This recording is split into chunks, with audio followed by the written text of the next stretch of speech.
I get a knock at the door, and here, two guys in a suit. I'm from the FBI. The first thing I have to say is, what took you guys so long? I told them the truth. I was going to make my own IED, and I was going to set across the Islamic Center over in a bank's parking lot, and I was going to dial it in and just watch the show. Growing up, I saw a movie, and it was Rambo. Rambo was tough, respected. He had intestinal fortitude. I said, that's what I want to do. I went off and joined the Marine Corps. I wanted the action. The first time I got shot at, I remember looking at my watch and I says, man, this time last year I was in English class. I fought several times in the Middle East, Desert Shield, Desert Storm, South America, Philippines, Somalia. I think the worst things that I have seen is dead children. I had to suck it up. I had to be there for my guys.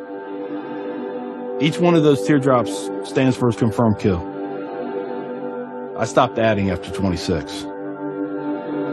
Where I was taught, Marine Corps, just own it and then let it go. But there comes a time when there's too much of that, and you can't turn it off anymore. I want you to give me a window into your state of mind at that time.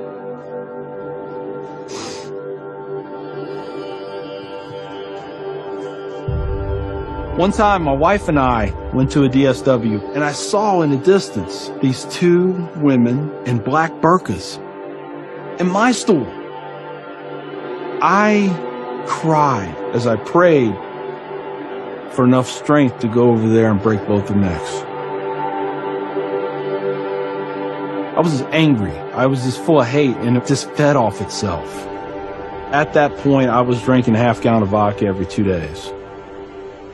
I had devised a plan, create my own IED, homemade bomb, and I was going to set it off right outside the Muncie Islamic Center. 200 plus killed or injured. That was the plan. I saw an opportunity to do one last thing for my country. This was my rationale. I knew I would end up in the federal prison with a needle in my arm. I didn't care my hatred of Islam. It was the only thing that was keeping me alive. So one day my daughter comes home, second grade maybe. She was telling me about this little boy who sat across from her. His mom came to get him. She said she had scarves on her, and she had a dress all the way down to her feet, and you couldn't see her on nothing but her eyeballs. At that point, I snapped. Started spewing things out of my mouth that should never be said in front of children or anything. She didn't say anything. It was the look on her face. I remember my daughter looking at me like I was absolutely the craziest person on the face of the earth. She was my little buddy. She used to say we were road dogs. I know I saw it in her eyes. I made her question that love. And that's when the light bulb came on. I decided to give the people of this community one more chance. So I went to the Islamic Center, see a gentleman in the shoe room taking off his shoes. He looks at me and he smiles. He said, can I help you? And I said, yeah, I want you to teach me about Islam. So he went and he gave me a Quran. Read this. Come back when you have questions. So I did. And I would see things in the book. I'd be like, there it is. I got them right there. Explain that to me. And they would. This was a kind of awakening.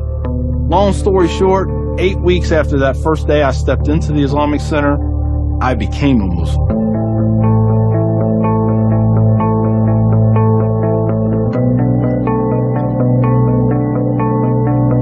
I'm a Muslim, a veteran, and a proud American. I had learned that I was completely wrong about everything that I felt. You know, Judaism had a message, Christianity had a message, Islam had a message. Funny thing is, though, it was the same message. It was about peace, and it was about love. Please join me in welcoming Mr. McKinney. My big thing is now to stop the hate. Nothing good has ever come out of hatred. I've done too many things. I've hurt a lot of people. I have to live with that. But if I can stop somebody else on the path of non-forgiveness, I won.